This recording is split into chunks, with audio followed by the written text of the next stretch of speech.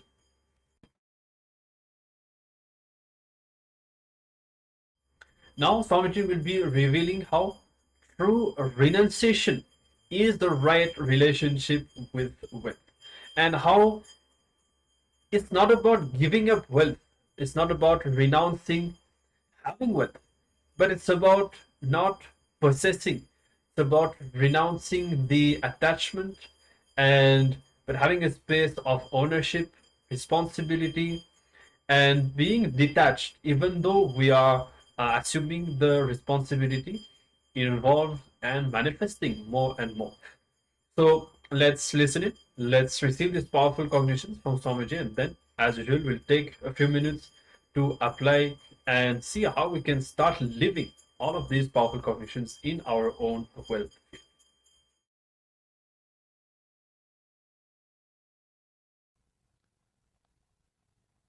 In front of your consciousness, the mind brings wrong ideas. Means it's called wrong knowledge. But in front of your consciousness, whether it is right or wrong, anything is experienced is imagination. Except consciousness, anything experienced is imagination. Please understand. In front of your consciousness, if your mind brings wrong ideas, misconceptions, it is called wrong knowledge. Means for a wrong knowledge to happen, your consciousness needs to be present and mind needs to do something. But for imagination to happen, vigalpa to happen, nothing needs to be done. Anything experienced by you other than your pure consciousness is vigalpa. That is why we call samadhi state as nirvigalpa. Please understand. He is taking us to a very subtle plane. Sometimes you may not have wrong knowledge, but you will have imaginations. You may not have wrong knowledge, but you will have imaginations. A small story. One guy walked into the bar, sat next to a man who was sitting with a dog at his feet. This guy asked, "Does your dog bite?" That guy said, "No." This guy bent and patted the dog, and the pet bit him. Just bitten him. This guy shouted, "You said your dog doesn't bite? Just bitten me." That guy said, "Yes, my dog doesn't bite, but this is not my dog." You may not have wrong knowledge, but you have your own imagination. Understand? Your own imagination. Many times, vigalpa brings more suffering. Today I have a lot of stories on imagination. Imagination is my favorite subject. Because so much of suffering can be avoided if you understand imagination. If you just understand imagination. Viparyaya, even viparyaya is not that deep. If your mind can be relaxed from constant movement in the conscious layer, you can come out of viparyaya. But vigalpa, even your sleep is vigalpa. Please understand, viparyaya can happen only in your waking state or dream state. But vigalpa can happen even in the deep sleep state. Even if a deep sleep is a vigalpa. Viparyaya can touch only your conscious mind and subconscious mind. Means wrong knowledge can touch you, can disturb you only in the waking state and dream state. But vikalpa, imagination, can disturb you even in the dream, even in the deep sleep state. Sorry, not in the dream, even in the deep sleep state. It can disturb in all three states. You may think, how can vikalpa, imagination, disturb me in the deep sleep state? Sometime when you are out of deep sleep state, you will say, it was suffocating, as if somebody was pressing me. It is not a dream. If it is dream, you can remember and tell. It will not be like a dream. It will be like a deep suffocation. That's what we call vikalpa. Means imagination. Many times you imagine things. You imagine things. I have one more story for you about imagination. I'll read it out. It will be very nice. One guy goes to South Africa and sends a letter to his mother saying, "Dear mother, I am sending some pills which doctor gave. And if you take one, it will take years of your life." After a month, that guy comes back home. He sees beautiful young women outside his house sitting with a baby. And this guy comes back and asks, "Where is my mother?" She says, "Don't be silly, I am your mother." And those pills were marvelous.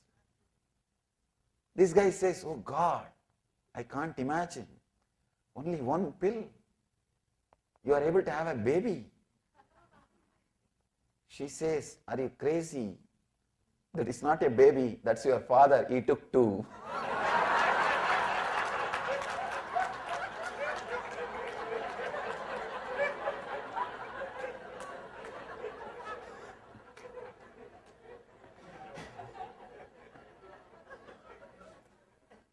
If you take viparyaya and vikalpa both,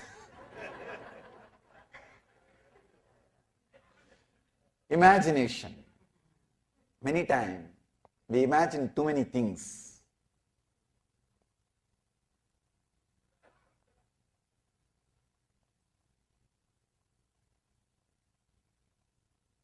Vikalpa can touch deeper zones than viparyaya. Means imagination can touch the deeper zones than wrong knowledge. Wrong knowledge is more like a logic. When you have a wrong logic, it's a wrong knowledge. But the vikalpa, imagination, is deeper than wrong knowledge. Patanjali says, imagination as opposed to reality is the result of mere words that is known as vikalpa or fantasy. Vastu sunyo vikalpaha.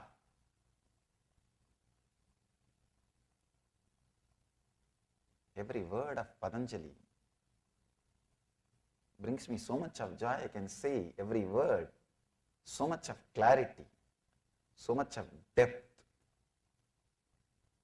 He is saying opposed to reality, anything opposed to reality, which is created merely by words. Merely by words. Many times you can see in your life, you are constantly creating many things just by words. Just by words. Simple words. You create your own theories. You spin your own moods, I can say. Your mind and body comes in contact with each other at 7 spots in your body. Both of them touch each other. 7 spots, that is what we call 7 energy centers. In yoga tradition, they call that 7 spots as 7 energy centers, and they call it as Chit Jada Grandhi, where the matter and consciousness meets each other. Matter and consciousness meets each other. Each spot gets corrupted when your imagination is added. Please understand, each spot gets corrupted when your imagination is added. The first root center, if your imagination is added, it just shows the things which is not there. It just shows the things which is not there. It just shows things in the expanded size. That is why constantly you feel the other person is cheating you, other person not giving you your proper share, other person is depriving you. In any relationship, you always feel the other is not fulfilling you. Please understand, it is your fantasy. When imagination is added to your root center, you start expecting the things which can never happen, which can never happen, or which never happened, which will never happen. You start imagining things, you start projecting things, you start creating things, and when you see it is not happening through the other person, you start blaming the other person. You start cursing the other person. Imagination added to your greed is fantasy. Imagination added to your fear is, we can say, the main reason for all the phobias. When imagination is added to your fear, it becomes phobia. Constantly you are feeling frightened. Constantly you are feeling frightened. I have heard one more story. You have one more story. A man walks out of a bar and sees a bum panhandling on the corner. The bum says, "Mister, do you have $1 you could spare me?" The man thinks about the question for a bit and asks the bum, "If I give you $1, are you going to use it to buy liquor?" He says, "No." The man asks, "If I give you $1, are you going to use it for gambling?" The bum says, "No." The man says to the bum, "Do you mind coming home with me so I can show my wife what happens to someone who does not drink or gamble?"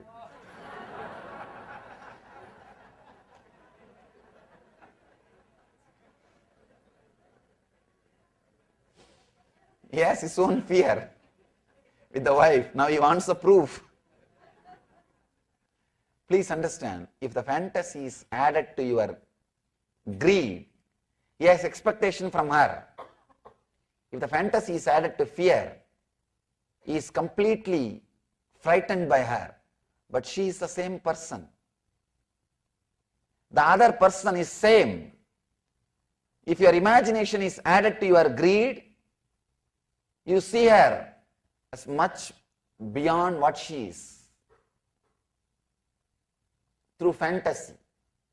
If your imagination is added to fear, the same way you see her much beyond what she is through fear. Whether it's imagination or fear, you see what is not. You see what is not. You start seeing things. You experience things which is not there. One more story for you.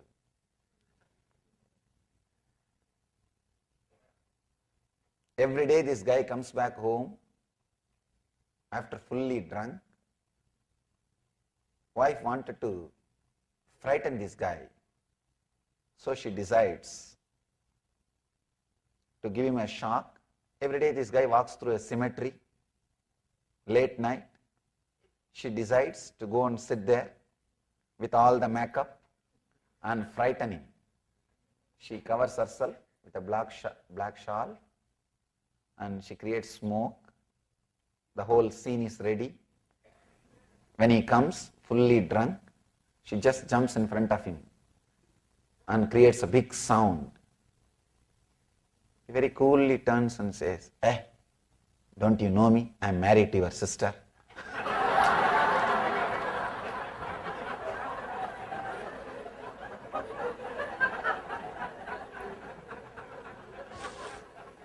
When your imagination is added to fear, again you see what is not there. Even small things feels like a torture. Please understand, if your imagination is added to greed, even simple things feel like a heaven. Many people come and tell me their experiences about their vacation and all those things. I am not able to connect at all with the idea of vacation. You may think I am from the other planet. No, when people come and tell me, I am going for vacation, Swamiji, or I went for vacation, can you see the photographs? We went here, we went there. This is our vacation, this is our vacation photograph and all those things. I can't imagine. They have all those vacation photographs on the refrigerator. Wherever I go in the houses, the refrigerator and the cupboards, they forget even that smile was post-smile. Whenever they see that photographs, they think, oh, those days when we went for vacation, it was such a joy, so much of ecstasy. I can't connect with the idea of vacation at all. What is vacation? You are going to carry the same mind, same wife, same thing.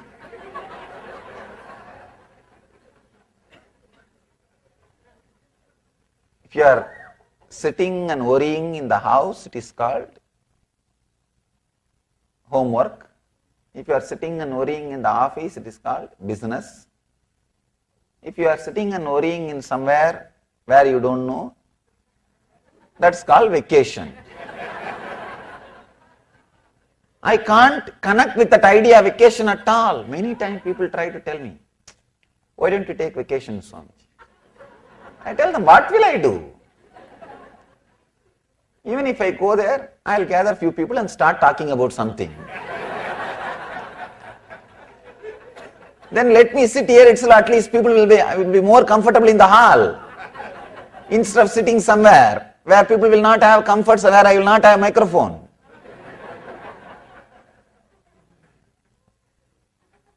When your imagination is added to greed, things are looking more greener. Things are looking more joyful. Even small action, even one simple rose, you say, oh, she loves me. I love her. Still I am not able to understand at all these words, all these giving one card, giving one rose. I don't know how the love is conveyed through that, or love is felt through that. I can't relate with that idea. People say, no, you are too insensitive, Swamiji. But what to do?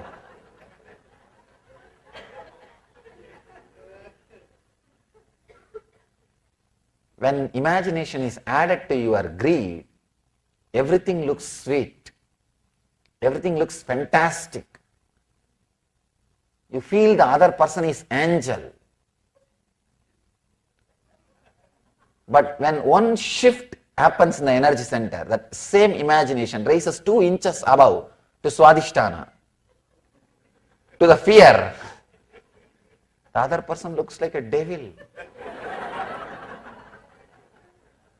The reality is the other is neither devil nor angel. He's a man. She's a woman. That's all. When we see the other person as an angel or devil, we are suffering with vikalpa, imagination. We are suffering with vikalpa. Anything other than reality, if you see, you are suffering with vikalpa. You are suffering with vikalpa. One more story about vikalpa. I hate this modern art, he says to his wife. What a piece of crap that is.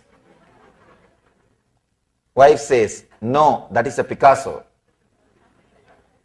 This guy says, what about this one with all crazy lines? She says, that is Kandinsky. This guy says, oh, okay, how about this one?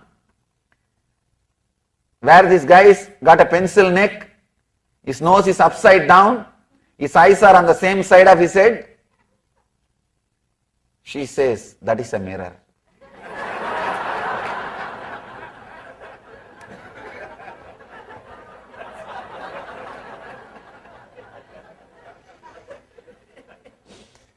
He was continuously criticizing everything. He doesn't know it is a mirror. Please understand, the big problem is when you are caught in the greed or fear, not only you will suffer with the other person, you will suffer with you also. When this guy was criticizing all the modern arts one by one, he did not even have awareness to see it is a mirror. He was criticizing. Same way, when you are caught with greed, if you are fantasizing about everything, you will not have awareness to see your own reality. You will fantasize about you also and suffer. Fantasizing about you and suffering is the worst suffering. You will never face the reality. Please understand. If you are fantasizing about somebody and suffering, that person will teach you the lesson. You will understand. You will wake up. You have to wake up. You have to wake up. You can't continue to dream. You can't continue to fantasize because fulfilling your fantasy is a big headache, responsibility for the other person. Nobody will be able to do that job. They will take vacation. You will realize your fantasy is your fantasy. But if your fantasy is about you and torture yourself, you will never be able to come out of it. That is what almost all the people who misunderstood yoga starts doing. Please understand, I have seen many yogis, not yogis, who think they are yogis. Who think they are yogis. They go on and on and on, torture themselves. They torture themselves so much, they can't tolerate. Please understand, they can neither stop torturing, nor they can tolerate their own torture. I have seen people fighting with themselves, especially with wrong ideas. Many wrong ideas, they misinterpret yoga and they become masochists. They start torturing themselves. I have seen, especially during my wandering, I have seen people torturing themselves and feeling that they are big yogis. I have seen one guy standing on one leg for 12 years. No, really. I went to him just to pay respect to his tapas. I saluted him and I asked him, why are you standing? Do you have any purpose for this? That fellow is such a fool. He doesn't even have the idea of enlightenment or anything. He is not able to answer. Then I just kept quiet. When all the crowd left, I asked him, can you tell me at least now the reason? He said, Baba, the initial when I started standing, it was like an exercise. When I saw so many people are giving me attention, and I started enjoying the attention, finally it became my lifestyle. Please understand, he's torturing himself. Practically one leg is dead. It is no more part of his body. He's dead. He's crippled. But this guy goes on thinking he is doing some great thing. Many times, the greed, the fantasy is turned towards us, and you will never be able to come out of that torture which is created If the fantasy is turned towards you, I can say that's the worst thing. Many times these yogis cannot enjoy themselves. Not real yogis who think they are yogis. The masochist people. They become sadist also. They start torturing others. Actually, one incident happened the other day. From January till March, all of us, I think big group of our devotees and brahmacharis and brahmacharinis, all of us were walking, doing padayatra. During the yatra, we were crossing one city. There was a temple. Some of my brahmacharinis, young girls, took brahmachari diksha. Those girls were just laughing and walking, doing the yatra. There were few guys who think themselves as yogis. There's outside every temple in South India, you will see one bunch of beggars sitting in the yogi dress. And they talk all great Vedanta. They will be torturing themselves and torturing others. One bunch of fools were sitting like that. And my brahmacharinis were walking with the kavi. And they were joyful, happy, because they are living real yoga. And these guys saw them. They are so happy. First thing, these young kids are so happy. They can't tolerate. The second thing, they can't tolerate sannyasis can be so happy. That's another one big problem. So one guy started telling, see these Nityananda Swamis and Swaminis, wherever you go, they are there, laughing, joking. The other guy said, better, because they know the route we were walking, the other guy said, better let us go away to Salem. There we will not see these guys. We don't have to see these guys. The other fellow commented, no, he is popular there also. There also you will see people with his sannyasis, his devotees. The other guy said, no, let's go away to some other state. Only then we don't have to see these guys. Again, this fellow commented, no, in other states are also. He is very popular. You will see his devotees there also. Suddenly my brahmacharinis, they were keeping quiet. Now they said, it is too much. They turned and said, go to hell, you will not see our Swami's devotees there. That is the right place you need to be. Many times, these so-called yogis, they torture themselves. Please understand, the vikalpa needs to be understood in a very deep sense. Imagination not only related to others, imagination related to you also will bring torture to you. You will be torturing yourself. When you torture yourself, naturally you will give that to others. You won't give headache to others if you don't have one. Please understand. You can't give it to others if you yourself don't have. If you are giving it to others, you need to be clear, you have one. Many times, the so-called yogis start torturing themselves. If you have fantasy towards others, at least they will teach you that it is a fantasy, come down. But if you have fantasy about yourself, there will be nobody to teach you. You will continue to torture yourself. You will continue to suffer. You will continue to suffer with that vikalpa. And the next level is much worse. If you have fear about others, at least at some place where the other person is not there, you will be free. You will not have that fear. If you start creating fear about yourself, you can never escape from that. You can never escape from that. I have seen many people, they start creating fear about themselves. They start creating fear about themselves. They can never be free. They can never relax. They can never be at ease with themselves.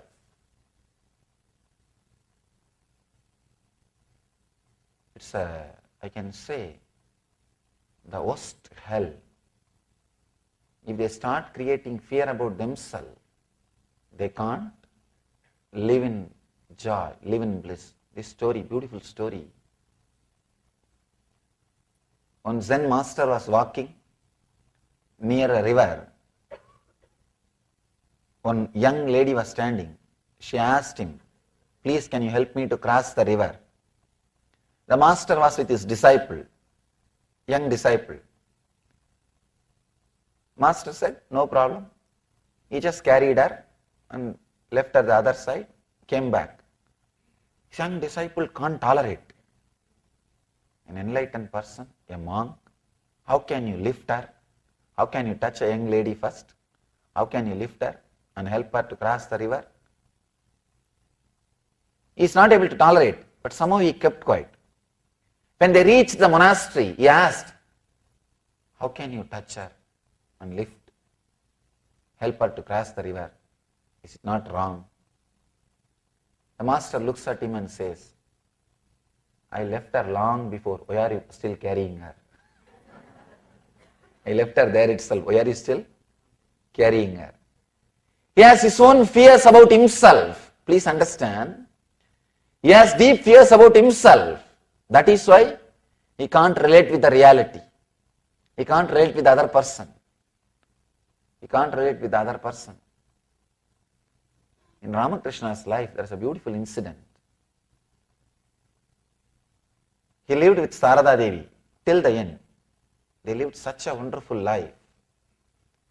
Many times he was criticized for living with his wife in the temple. He was in the Dakshineshwar temple. But he lived such an amazing life. The relationship between them was such a wonderful relationship. You can't describe it. You can't describe it. The real yogi relationship. He always used to answer them, respond to them, that they are afraid of themselves. That is why they are afraid of the outside person. Please understand, if you are afraid of the other, at least when the other person is not there, you will not have the fear. If you are afraid of yourself, it's like a fear of ghost. It will continue to be there. It will continue to haunt you. It will continue to shake you. It will continue to frighten you.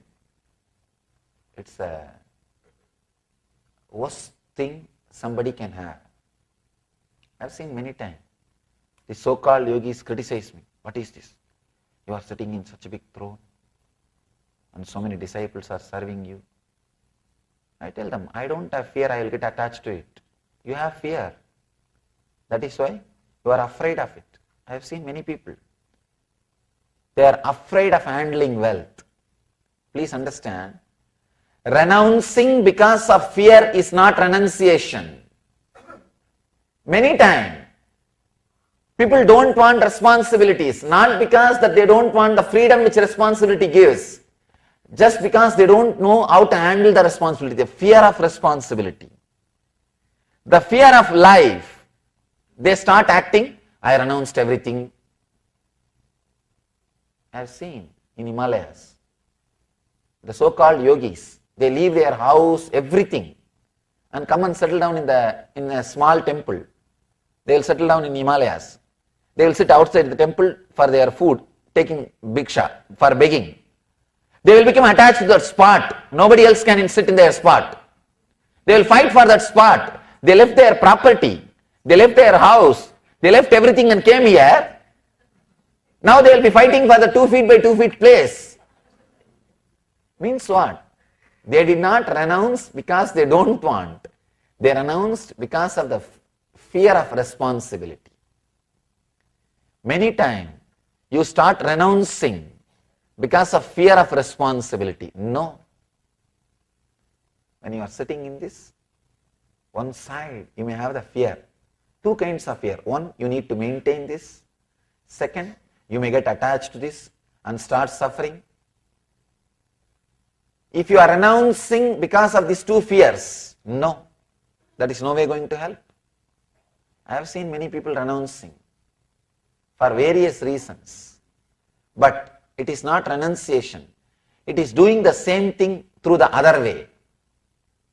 I have seen people, they renounce all their gold, wealth, everything and come away to Himalayas with one kamandalu, water pot. But they will get so attached to that pot, they will wash that pot whole day and keep it shining. I know one Baba is called Kamandalu Baba. All he does is 6 hours per day he will wash that kamandalu. First he will wash with sand, then he will wash with tamarind, then he will wash with the powder, then he will apply ash on that. And he's like that kamandalu, that water pot became his brand. Many times people do that. It's not renunciation, doing it in the other way. I have one more story for you about that. This guy goes into a bar and orders 3 separate short glasses of Irish whiskey. He drinks all 3. He does this day after day after day after day. The bartender finally says, "You know, I can put all 3 of those shots into one glass for you." The guy says, "No, I prefer it in this way. See, I have 2 brothers. They are abroad. I love them. This glass right here feels that I am drinking for each one of them. I feel all 3 of us are together here and drinking." And the guy continues to come in day after day after day, does the same thing. The bartender also continues to set up 3 glasses. One day, the guy comes with a long face and says, "Give me 2 shots today." The bartender is shocked. He thinks something wrong has happened. He asks, "What happened? Did something happen to one of your brothers?" Bartender asks. No. The guy says, "They are okay. It is just that I decided to quit drinking."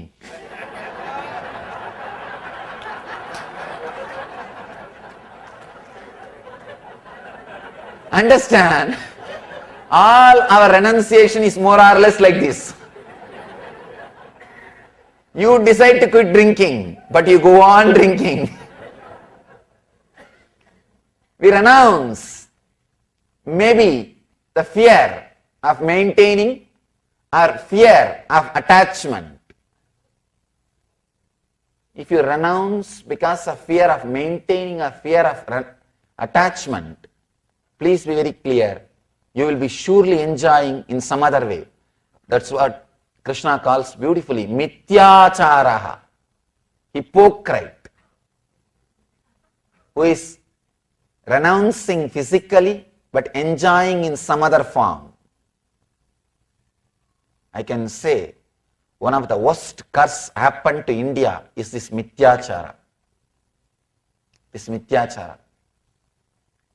In course of time, people have started renouncing because of their fear of attachment, fear that they may get attached, or that fear they have to maintain. Out of that, when they started renouncing, they never achieved yoga. And people have started thinking, this renunciated, these guys have become yogis. No. Understand? Renunciation which happens because of vikalpa is not yoga.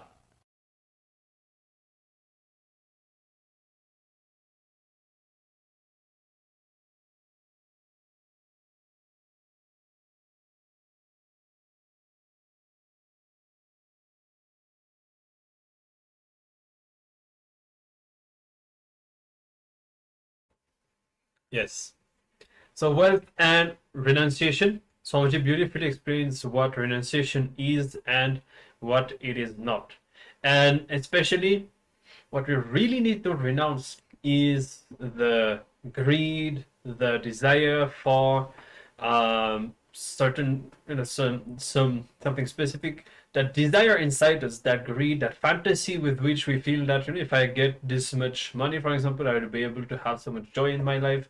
And renunciation, what it is not renunciation is not about giving up the responsibility that you have in life.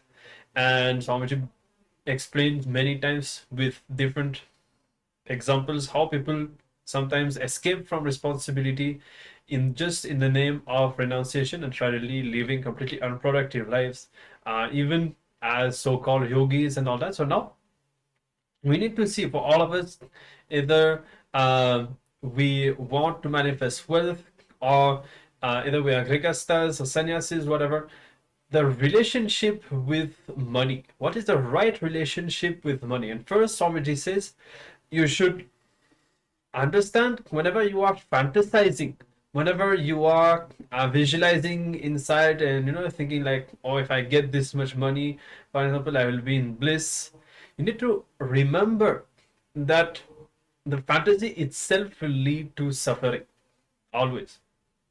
And Swamiji gives this as a technique, and you can decide to do this for 11 days. Whenever you fantasize, remember, it will always lead you to suffering. And now what we'll do, understand, if you are constantly strongly remembering some idea in the waking state, Swamiji said in the dream state, you will also remember that same idea. For example, if you decide, whenever you have a fear that someone is following you or chasing you, or a ghost is chasing you, if you decide, whenever I get a fear of ghost, I will remember my God or my Guru. And then you will see that when you don't do that, you may see that happening in the dream also. That same fear will come up as a dream or a nightmare.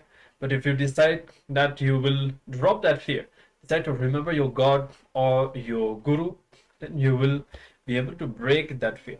So now we need to practice this, and we need to imbibe that we understand how we should drop the fantasies inside us. See, fantasy, whenever you have some fantasy, it will always disconnect you from reality. You will always end up in delusion. And finally, we always feel that if I get this possessions, relationship, money, I'll be in bliss. But it turns out that even if you get it, it does not. Because the bliss that you want is to be experienced within. No object or person outside can give that to you. But when you are in the fantasy, you will actually start believing that if you get that person in your life or that money, that through that or through them, you will get that bliss. But finally, when it happens, you see that you do not get it. So this is why the fantasy leads to suffering. So either in the case of fear, just like we told now, or in the case of fantasy, we need to decide to drop it.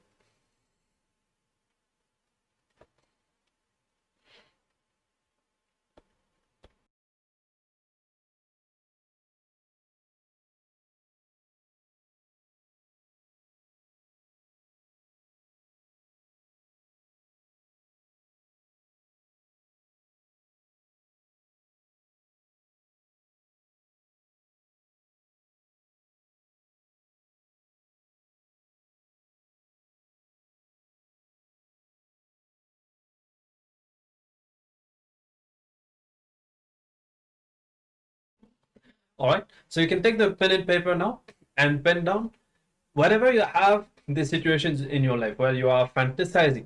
Either it is a negative fantasy, which is fear, or so-called positive fantasy, which is greed. And pen down, and also decide, whenever you have this again, whenever this fantasy comes up inside, that you will drop it, remember your God or Guru. You can write down what you will remember, what is the powerful cognitions that you will apply. And also remember, as I said, even the greed seems like a positive fantasy. Many times you know that you are fantasizing, you know that you are having just playing some movie in your mind. And see, when you have a fear, negative fantasy, you know that it's better to drop it because it's negative, that you are easily convinced about that. But when the positive, so-called positive fantasy of greed is happening inside, you don't, because you feel that this is really great. Only when the suffering comes into your life, finally you may realize. So let's now contemplate on this. As I said, write down all the fantasies, greeds, or fear that you have, and what's the powerful cognition that you will apply so that you will stop yourself from entertaining them in your inner space. So we can start now. Take a few minutes and pen down, let's say, at least 10 such incidents that you have.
All right. So this is the first step to having the right relationship with money. Coming out of all these fantasies, the greed-based fantasies and fear-based fantasies. And next, you need to analyze how your imagination is creating suffering. For example, sometimes you compare yourself and you even with yourself, you think that you have done, like for example, yesterday I walked half an hour, today I don't know what happened, or 30 years before I used to walk 3 hours, and or many times you think I should have treated myself like that, I should have spoken these kind of words, and I should have expressed myself like this, I should have presented myself like this, but I did not do what to do. So like that, because of some fantasy idea, you put some kind of unrealistic expectations. See, there was a certain situation and you had a certain capacity in that situation, but after it happened, you put some unrealistic expectations about how you should have made the whole thing extraordinary or so much more. And so like that, so many kind of fantasies, imagination you do in your mind, because of which you put yourself in suffering. And this pattern of fantasizing is really one of the major block to manifesting wealth, because it completely blocks you're not grounded, you're not living in the reality. Even if you see the basic understandings about the Muladhara, is that it opens when you quit the fantasy to accept the reality as it is. And manifesting wealth is really all about that. First, just expanding, living in the reality, and you just attract wealth.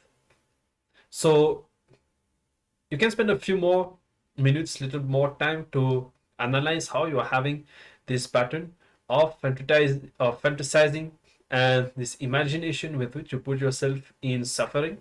And we'll now be transitioning to today's darshan preparation. You can continue the exercise if you feel like, as we get ready to receive Swamiji. Today we'll be having the Venkateshwara darshan. So we invite all of you to prepare yourself. Usually quite short darshan. Make sure that you are there, that you are prepared. Don't miss it.